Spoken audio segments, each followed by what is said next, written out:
ಸರ್ಕಾರ ಕಳೆದ 20 ವರ್ಷಗಳ ಹಿಂದೆಯೇ ಪ್ರತಿ ಜಿಲ್ಲೆಗಳಲ್ಲಿ ಪ್ರಾಣಿಗಳ ಪುನರ್ವಸತಿ ಕೇಂದ್ರ, ಆಸ್ಪತ್ರೆ ನಿರ್ಮಾಣ ಮಾಡುವಂತೆ ಆದೇಶ ಹೊರಡಿಸಿತ್ತಾದರೂ ಈ ಯೋಜನೆ ಇದುವರೆಗೂ ಎಲ್ಲಿಯೂ ಜಾರಿಗೆ ಬಂದಿಲ್ಲ. ಇದೀಗ ಮೊದಲ ಬಾರಿಗೆ ದಕ್ಷಿಣ ಕನ್ನಡ ಜಿಲ್ಲೆಯಲ್ಲಿ ಪಶುಸಂಗೋಪನೆ ಮತ್ತು ಪಶುವೈದ್ಯಕೀಯ ಇಲಾಖೆ ಮೂಲಕ ಜಿಲ್ಲಾ ಪ್ರಾಣಿದಯಾ ಸಂಘದೊಂದಿಗೆ ಜಿಲ್ಲೆಗೆ ಒಂದು ಸುಸಜ್ಜಿತ ಪ್ರಾಣಿ ಮಿತ್ರ ಆಸ್ಪತ್ರೆ ನಿರ್ಮಾಣಕ್ಕೆ ಮುಂದಾಗಿದೆ.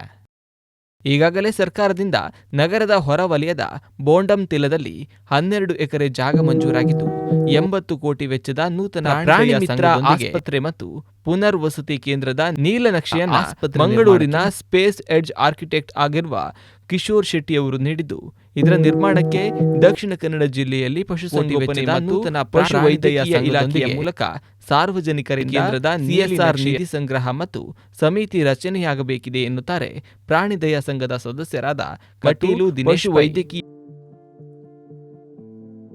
ಇಲಾಖೆಯ ಮೂಲಕ ಕೇಂದ್ರದ ದಕ್ಷಿಣ ಕನ್ನಡ ಜಿಲ್ಲೆಯಲ್ಲಿ ಪ್ರಾಣಿಗಳಿಗಾಗಿ 24x7 ಆಸ್ಪತ್ರೆ ಒಂದು ಪ್ರಾರಂಭ ಆಗಲಿಕ್ಕಿದೆ.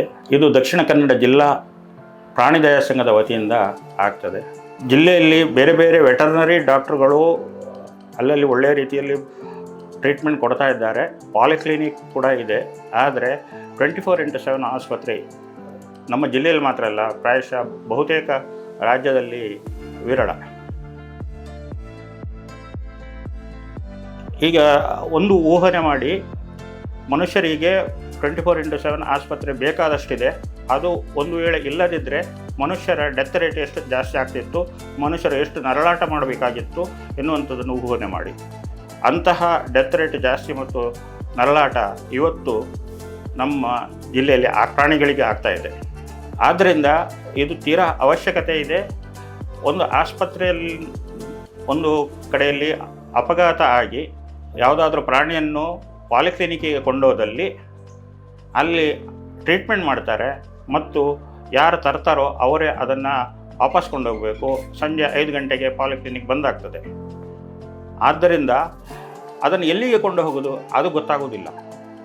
ಅಂಥ ಸಂದರ್ಭದಲ್ಲಿ 24x7 ಆಸ್ಪತ್ರೆ ಬೇಕು ಅಂತ ಒಂದು ಪ್ರಸ್ತಾವವನ್ನು ದಕ್ಷಿಣ ಕನ್ನಡ ಜಿಲ್ಲಾ ಪ್ರಾಣಿದಯಾ ಸಂಘದಲ್ಲಿ ಇಟ್ಟಾಗ ಹಿಂದಿನ DC ಆಗಿದ್ದ ಡಾಕ್ಟರ್ ರಾಜೇಂದ್ರ ಸರ್ ಅವರು ಒಂದು ಬೊಂಡಂತಿಲದಲ್ಲಿ, ಅಂದರೆ ನೀರುಮಾರ್ಗದ ಪಕ್ಕ ಬೊಂಡಂತಿಲದಲ್ಲಿ 12 ಎಕರೆ ಜಾಗವನ್ನು ಜಿಲ್ಲಾ ಪ್ರಾಣಿದಯಾ ಸಂಘಕ್ಕೆ ಕೊಟ್ಟಿದ್ದಾರೆ. ಈಗ ಜಿಲ್ಲಾ ಪ್ರಾಣಿದಯಾ ಸಂಘ ಅಂತ ಹೇಳಿದರೆ ಅದಕ್ಕೆ ಅಧ್ಯಕ್ಷರಾಗಿ ಜಿಲ್ಲಾಧಿಕಾರಿಯವರು ಇರ್ತಾರೆ ಹಾಗೂ ಪಶುಸಂಗೋಪನಾ ಇಲಾಖೆಯ ಜಿಲ್ಲಾ ಪ್ರಾಣಿದಯಾ ಸಂಘ ಪಶುವೈದ್ಯಾಧಿಕಾರಿ ಅದಕ್ಕೆ ಸದಸ್ಯ ಕಾರ್ಯದರ್ಶಿ ಆಗಿರ್ತಾರೆ. ಹಾಗೆ ಪೊಲೀಸ್ ಕಮಿಷನರ್ ಉಪಾಧ್ಯಕ್ಷರಾಗಿರ್ತಾರೆ. ಹಾಗೆ ವಿವಿಧ ಇಲಾಖೆಯ ಜಿಲ್ಲಾ ಪಂಚಾಯತ್ CO ಕೂಡ ಇರ್ತಾರೆ. ಅದಕ್ಕೆ ವಿವಿಧ ಇಲಾಖೆಯವರು ಸದಸ್ಯರಿದ್ದಾರೆ, ಉಪಾಧ್ಯಕ್ಷರಾಗಿರ್ತಾರೆ. ಖಾಸಗಿಯಾಗಿ ಪ್ರಾಣಿಪ್ರಿಯರು ಒಂದು 6 ಜನ ಮೆಂಬರ್ಗಳಾಗಿದ್ದೇವೆ ಮ್ಯಾನೇಜ್ಮೆಂಟ್ ಕಮಿಟಿದ್ದು. ಸಾರ್ವಜನಿಕರು ಪ್ರಾಣಿಪ್ರಿಯರು ಒಂದು 70 ಜನ ಈಗಾಗಲೇ ಸದಸ್ಯರಾಗಿದ್ದಾರೆ, ಸಾಮಾನ್ಯ ಸದಸ್ಯರಾಗಿದ್ದಾರೆ SPCAಗೆ.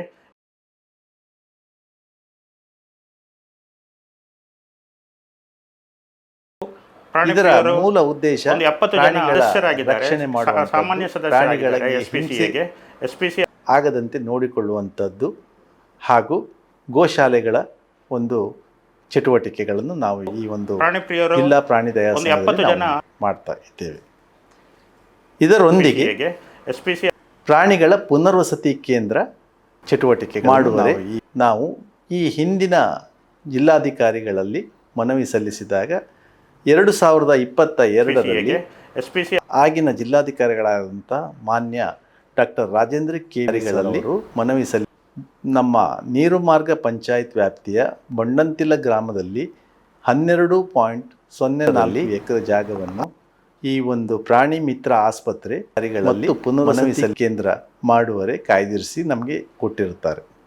ಇದು ದಕ್ಷಿಣ ಕನ್ನಡ ಜಿಲ್ಲಾ ಪ್ರಾಣಿದಯಾ ಸಂಘದ ಹೆಸರಿನಲ್ಲಿ ನೋಂದಾಯಿತರಾಗಿರುತ್ತದೆ. ಈ ಹಂತದಲ್ಲಿ ಈ ಬಗ್ಗೆ ಮಾಡಲಿಕ್ಕೆ ನಾವು ಒಂದು DPR ಅಂದರೆ ಪ್ರಾಜೆಕ್ಟ್ ರಿಪೋರ್ಟನ್ನು ನಾವು ಒಂದು ಮಾಡಿದ್ದೇವೆ.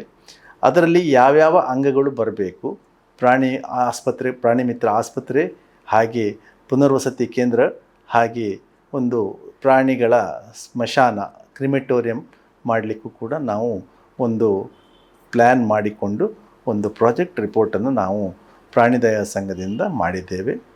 ಈ ಪ್ರಾಣಿದಯಾ ಸಂಘದಕ್ಕೆ ಸರಕಾರದಿಂದ ನೇರವಾಗಿ ಯಾವುದೇ ಅನುದಾನ ಬರುವುದಿಲ್ಲ.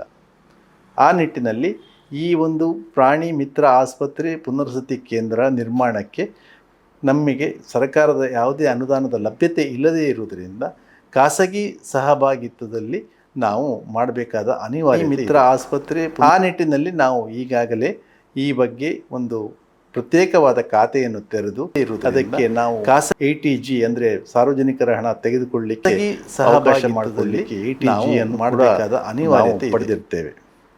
ನಾವು ಈಗಾಗಲೇ ಈ ಬಗ್ಗೆ ಒಂದು ಅಂದರೆ ಸಾರ್ವಜನಿಕರ ಹಣ ಸಹಭಾಗಿತ್ವದಲ್ಲಿ ಸ್ಟಾರ್ಟಿಂಗ್ ಅಲ್ಲಿ OPD ಇಂದ ಹಿಡಿದು OPD ಆಫೀಸ್ ವರ್ಕ್ ಇಂದ ಹಿಡಿದು ರಿಹ್ಯಾಬಿಲಿಟೇಷನ್ ಸೆಂಟರ್ ಮತ್ತು ಟ್ರಾಮಾ ಸೆಂಟರ್ ಇದೆಲ್ಲ ನಾವು ವ್ಯವಸ್ಥೆ ಮಾಡಿದ್ದೇವೆ. ನಾಯಿ ಮತ್ತು ಬೆಕ್ಕಿನ ಮರಿಗೋಸ್ಕರ ಮತ್ತು ಸಂತಾನಹರಣ ಚಿಕಿತ್ಸೆ ಅದು ಮತ್ತು ಚಿಕಿತ್ಸೆ ಆದ ನಂತರ ರಿಹ್ಯಾಬಿಲಿಟೇಷನ್ ಸೆಂಟರ್ ರೀತಿ ಅದಕ್ಕೊಂದು ಆರೈಕೆ ಬೇಕು, ಎಷ್ಟು ದಿನ ಬೇಕಾಗುತ್ತೆ, ಅದಕ್ಕೋಸ್ಕರ ನಾವು ಒಂದು ಕೇಜಸ್ಸನ್ನು ನಾವು ಪ್ರಿಪೇರ್ ಮಾಡಿ ಅದಕ್ಕೊಂದು ಸೆಟ್ ಮಾಡಿ ಇಟ್ಟಿದ್ದೇವೆ.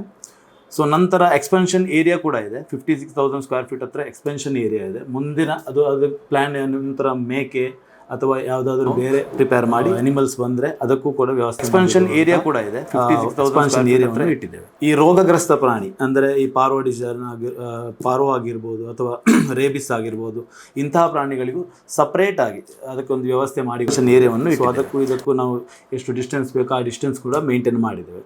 ಮತ್ತು ಇಂತಹ ಪ್ರಾಣಿ ಪ್ಲಾನ್ ಪ್ರಕಾರ ರೋಡಿದ್ದೇವೆ. ಪ್ರತಿಯೊಂದು ಯೂನಿಟಿಗೂ ಕೂಡ ರೋಡು ಮತ್ತು ನೀರಿನ ವ್ಯವಸ್ಥೆ ಮತ್ತು ಎಲೆಕ್ಟ್ರಿಕಲ್ ವ್ಯವಸ್ಥೆ ಅದನ್ನು ಕೂಡ ಕಲ್ಪಿಸುವ ಪ್ಲಾನ್ ನಮ್ಮ ಹತ್ರ ಇದೆ. ಮತ್ತು ಹಸುಗಳಿಗಾಗಿ ಈಗ ಉದಾಹರಣೆಗೆ ಈಗ ನೈಟಲ್ಲೆಲ್ಲ ಸರಿ ಹೇಳಿದಾಗ ಪ್ಲಾನ್ ನಮ್ಮ ಹತ್ರ ಇದೆ.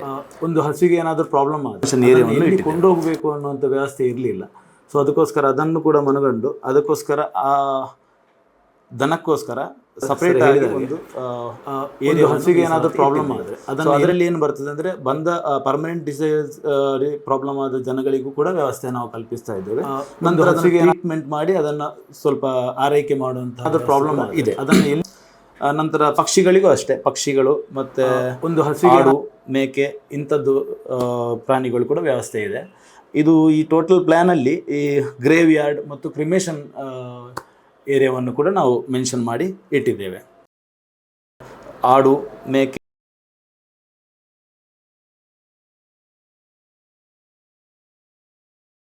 ಮಾಡಿ ಇಟ್ಟಿದ್ದೇವೆ.